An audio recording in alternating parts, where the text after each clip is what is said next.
Dear Patriots, before the news starts, please subscribe to our patriotic channel by clicking the subscribe button.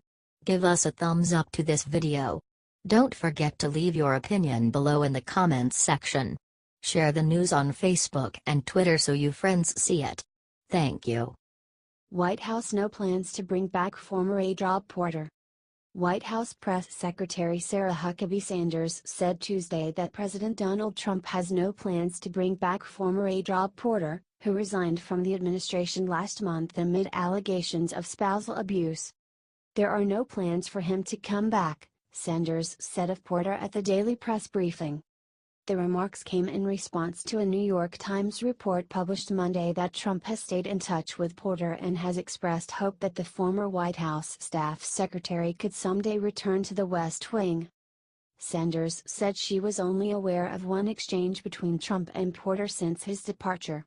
"They have spoken one time," she told reporters.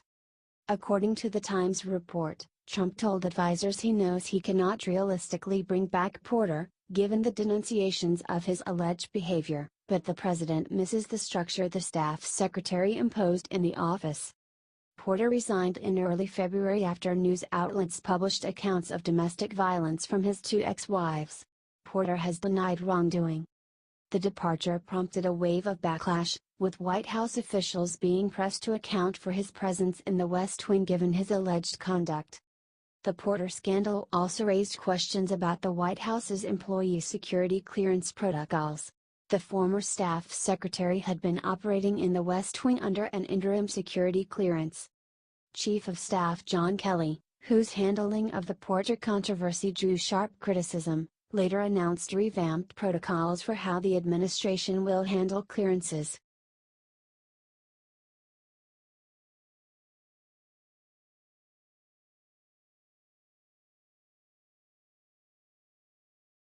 Stormy Daniels' lawyer seeks to depose Trump over $130,000 payment. Stormy Daniels is seeking to question President Donald Trump under oath about a non-disclosure contract that paid her to keep quiet about their alleged relationship. In a filing late Tuesday night in U.S. District Court in Los Angeles, the adult film star, whose given name is Stephanie Clifford, asked permission to question Trump for 2 hours. Her lawyer also is seeking to depose the president's lawyer, Michael Cohen, who arranged the hush money deal with Daniels. "It is firmly established that a sitting president is not afforded special protection from a civil suit regarding conduct before he or she entered office," wrote Daniels' lawyer, Michael Avenatti. He cited the landmark 1997 Supreme Court ruling in Clinton v. Jones, which established that a sitting president isn't immune from civil lawsuits related to activity that occurred before he took office. In that case, President Bill Clinton had been accused of harassing a state employee, Paula Jones, while he was governor of Arkansas. In an interview Wednesday morning on CBS This Morning, Avenatti said he's merely seeking the truth. "We want to know the truth about what the president knew, when he knew it and what he did about it," Avenatti says. In another late filing, Avenatti also requests a jury trial for the case. In the court filing, Daniels' lawyer also said that the non-disclosure agreement and its mandatory arbitration clause violate public policy by suppressing speech on a matter of enormous public concern about a candidate for President of the United States, mere weeks before the election. Cohen is seeking to move the Daniels complaint out of court and into private arbitration. He has claimed the payment to Daniels was made out of his own pocket, not Trump's. In October 2016, less than 2 weeks before Election Day, Daniels signed a contract to remain silent about her alleged affair with Trump in exchange for $130,000. The agreement was reached as the Trump campaign was trying to control damage from a leaked Access Hollywood tape in which Trump bragged about grabbing women. Cohen and the White House did not immediately return requests for comment.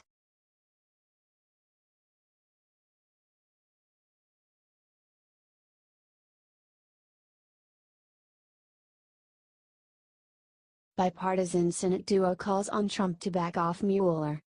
A Republican senator behind a bill to protect special counsel Robert Mueller's job joined his Democratic co-author on Tuesday in a bipartisan call for President Donald Trump to let Mueller's investigation proceed without impediment. Senator Tom Tillis, RNC, aligned with Senator Chris Coons, D-Del, after weeks of downplaying the need for quick passage of their legislation designed to shield Mueller from being fired by Trump, who has repeatedly expressed frustration with the ongoing probe of Russian interference in the 2016 election. Tillis and Coons' move comes 1 week after Senate Majority Leader Mitch McConnell, RCI, and Speaker Paul Ryan, Republican Wisconsin, delivered their own gestures of support for Mueller, while not endorsing legislation to protect his work. We have heard from constituents, Republicans, Democrats, and independents alike, who agree that Special Counsel Robert Mueller should be able to conduct his investigation without interference, Tillis and Coons said in their joint statement. This should not be a partisan issue. Notably, the two senators defended the rationale behind their bill but put the onus on Trump to let Mueller continue rather than demand congressional leadership take up their legislation. We urge President Trump to allow the special counsel to complete his work without impediment, which is in the best interest of the American people, the President, and our nation, they added.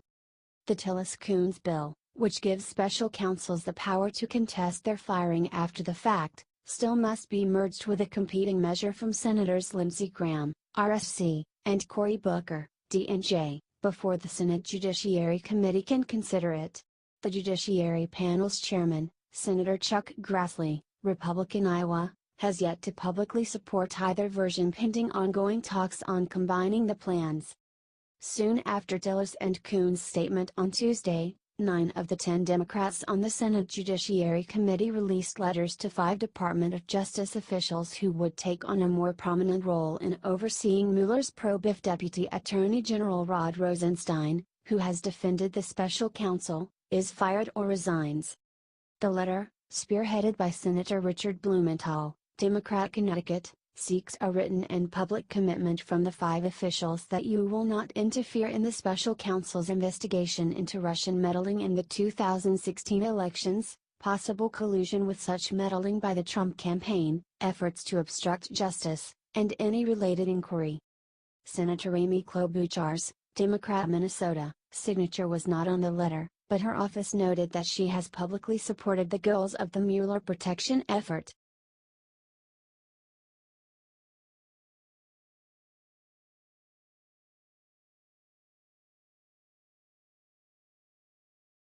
Trump gets South Korean concessions in first trade deal. President Donald Trump has reached the first trade deal of his administration, getting South Korea to make a few changes to a 6-year-old pact he said was a horrible deal. Trump had largely criticized the previous agreement largely because of the U.S.'s auto trade deficit with South Korea, which has grown significantly since the deal went into force in 2012. At his insistence, the two countries launched talks last year to renegotiate the pact. Senior administration officials Tuesday night outlined the details of the revised U.S.-Korea Free Trade Agreement, known as KORUS, most of which were announced over the weekend by the South Korean government. Separately, Seoul won a permanent exemption from a new 25% steel tariff imposed by Trump as of last week, although not from a new 10% duty on aluminum imports. The changes to the KORUS agreement include a provision that will double to 50,000 the number of cars each U.S. manufacturer can export to South Korea without having to meet the country's more stringent safety standards. Others address additional auto regulatory barriers. While some of these may seem small individually, altogether these create a suite of outcomes that make it a lot easier for our auto companies to compete on a level playing field there in South Korea, a senior administration official said. South Korea also agreed to reform its custom inspection procedures for determining whether an import meets the necessary rules of origin to qualify for duty reductions under the pact. Oftentimes in the past, Korea has had burdensome and arbitrary inspections for country of origin at the border. It's been a big problem, not just for cars, but for all kinds of industrial products, even agricultural products and processed foods, the administration official said. In exchange for the steel tariff exemption, South Korea agreed to cap its steel exports at 70% of the average volume from the past 3 years on a product-by-product basis. Administration officials said that other countries seeking tariff exemptions would have to agree to similar quota restrictions, but not necessarily at the same levels. The one additional detail that had not been announced was that the United States and South Korea are finalizing an agreement that will prohibit either country from devaluing their currency for an unfair trade advantage, senior administration officials said. U.S. officials hailed the new currency side agreement, which is being finalized by the U.S. Treasury Department and South Korea's Finance Ministry, as the first of its kind. But the currency measure is not actually part of the revamped KORUS Pact and is not enforceable through that agreement's binding dispute settlement provisions. The Trans-Pacific Partnership, which Trump abandoned, also contained a non-binding currency agreement. It also could be a precedent for future U.S. trade agreements, an administration official said, without commenting on whether the revised NAFTA agreement now being negotiated with Canada and Mexico would include a similar provision. The United States also won a commitment that South Korea would open up its national drug reimbursement program to American companies, which previously have not been able to receive payments under the program. To date, that system has only applied to Korean companies, and our pharmaceutical companies, which are the leading ones in the world, have not been able to take advantage of that program, the administration official said. Korea has agreed that within 2018 that it will amend its premium pricing policy to make sure it's consistent with previous commitments under the agreement and to make sure U.S. companies have non-discriminatory and fair treatment for their pharmaceutical exports, he said. South Korea won certain procedural guarantees regarding the administration of U.S. anti-dumping laws and import duties meant to counteract subsidies. Treasury Secretary Steven Mnuchin had said on Fox News Sunday that the U.S. and South Korea had reached a very productive understanding on amendments to KORUS and the tariff exemptions. "We expect to sign that agreement soon," Mnuchin said over the weekend, calling Seoul's willingness to cap its steel exports to the U.S. an absolute win-win. Adam Basudi contributed to this report. Those included aligning South Korean environmental testing standards with the United States and recognizing U.S. standards for auto parts, which should make it easier for companies to make auto sales in the market, he said.